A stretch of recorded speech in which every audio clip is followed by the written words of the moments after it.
დიახ, დღეს გაათავისუფლდა დეკანოზი გიორგი მამალაძე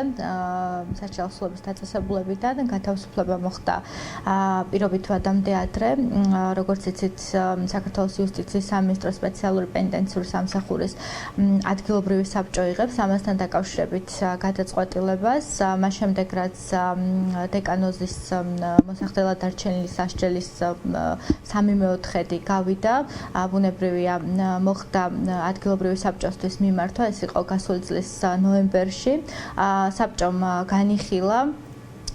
გიორგი მამალაძის საქმე, თუმცა პირველ ეტაპზე მან არ მიიღო გადაწყვეტილება და კანონით გათვალისწინებული მექანიზმი გამოიყენა, გაახანგრძლივა გადაწყვეტილების მიღება 3 თვის ვადით და დღეს ჩვენ შევიტყვეთ, რომ დაკმაყოფილდა შუამდგომლობა და დეკანოზი გათავისუფლდა პირობით ვადამდე ადრე. კი ბატონო და რამდენად მოსალოდნელი იყო ეს თქვენთვის ქეთი, იმიტომ რომ როგორც მივხვდი ოჯახის წევრების რეაქციები მეტყველებს იმაზე, რომ ეს იყო მოულოდნელი გადაწყვეტილება, საუბარია იმასთან დაკავშირებით, რომ კომისიის პასუხი იყო, რომ 3 თვის განმავლობაში, 3 თვის ვადაში მოხდებოდა გადახედვა ამ საქმის და არა გათავისუფლება, ასე რომ ძალიან მოულოდნელი იყო ეს ზარი პენიტენციური დაწესებულებიდან, როგორც ვიცით, თავად მან დარეკა. რომ დავაზუსტოთ, პირველ ეტაპზე არ მომხდარა უარის თქმა გათავისუფლებაზე, უბრალოდ ადგილობრივმა საბჭომ გამოიყენა კანონით მისთვის მინიჭებული მექანიზმი და 3 თვით გაახანგრძლივა გადაწყვეტილების მიღების პროცესი, რაც გულისხმობს, რომ საბჭომ კიდევ სათანადოდ რომ შეესწავლა საქმეში არსებული გარემოებები, ამისთვის მას სჭირდებოდა გარკვეული ვადა და ეს ვადა სრულად გამოიყენა. მოლოდინებს რაც შეეხება ბუნებრივია იმ პირობებში, რაც მთელი ამ ხნის განმავლობაში დეკანოზის საქმესთან დაკავშირებით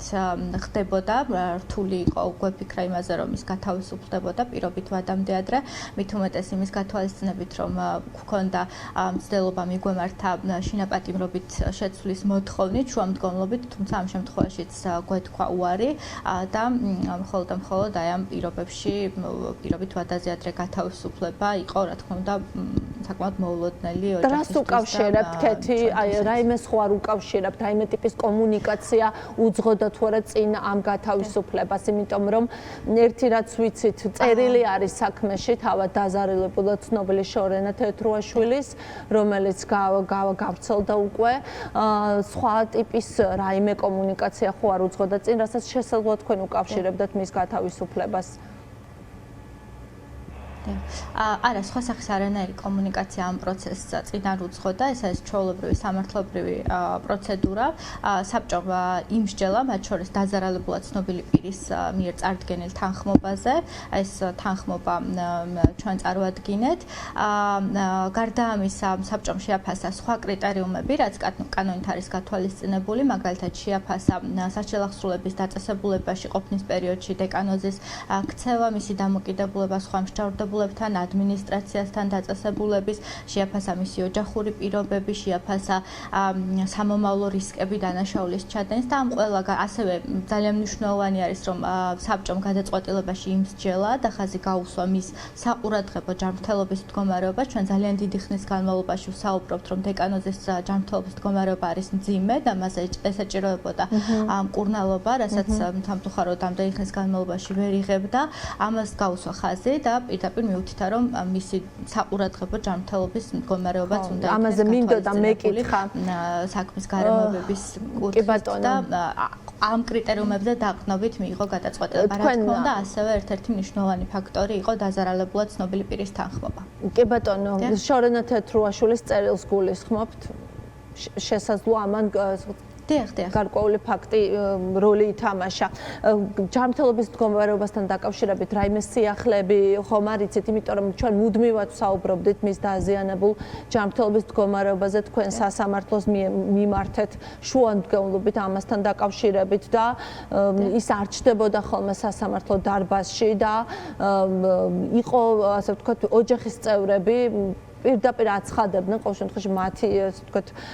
არგუმენტი იყო, რომ თითქოს მალავდნენ, იმდენად დაზიანებული იყო მისი ჯანმრთელობის მდგომარეობა, რომ მალავდნენ მას, რომ მედიას არ ენახა, დეკანოზი პარალიზებული, როგორც ცნობილია, მარჯვენა, ზედა და ქვედა კიდურები აქვს მას პარალიზებული. დიახ, მის ჯანმრთელობასთან დაკავშირებით სიახლე სამწუხაროდ არაფერია, მისი ჯანმრთელობა ის მდგომარეობა საკმაოდ მძიმე არის და მას გათავისუფლების შემდეგ საკმაოდ სერიოზული რეაბილიტაციის პროცესი ელოდება წინ. ჩვენ დიდი ხნის განმავლობაში ვსაუბრობდით და ბატონო სასამართლოსაც მივმართეთ, ვითხოვდით განაჩენის აღსრულების გადავადება სწორედ იმ მოტივით, რომ მისი ჯანმრთელობა იყო დამძიმებული და სასჯელ აღსრულების დაწესებულებაში ვერ ხდებოდა მისთვის ადეკვატური მკურნალობის გაწევა. ექსპერტიზის დასკვნებით დასტურდებოდა, რომ აუცილებელი იყო მისი დროებით მაინც გათავისუფლება სასჯელ აღსრულების დაწესებულებიდან იმისთვის, რომ ადეკვატური მკურნალობა ჩატარებოდა. კი ბატონო, როგორც მე მივხვდით, სხვადასხვა მნიშვნელოვანი გარემოება იყო საფუძველი და წინაპირობა იმისა, რაც მოხდა დღეს გათავისუფლებისა და მათ შორის ის წერილი, რომელიც თქვენც ახსენეთ, დაზარალებულად ცნობილი შორენა თეთურაშვილის წერილი იყო მნიშვნელოვანი ფაქტორი მისი გათავისუფლების წინაპირობად შეიძლება ის ერთ-ერთი კრიტერიუმი ერთ-ერთი კრიტერიუმი ნამდვილად იყო ეს, თუმცა არა ერთადერთი, როგორც აღნიშნე, ბევრი სხვა კრიტერიუმი არის კანონით გათვალისწინებული, თითოეული მათგანი შეაფასა საბჭომ, თალკეული შემთხვევებში ეს კრიტერიუმები შეფასდა დადებითად და ყველა ამ გარემოების ერთობლიობით საბჭომ გამოიყენა მისი დისკრეციული უფლებამოსილება და მიიღო, ვფიქრობ, სამართლიანი და სწორი გადაწყვეტილება.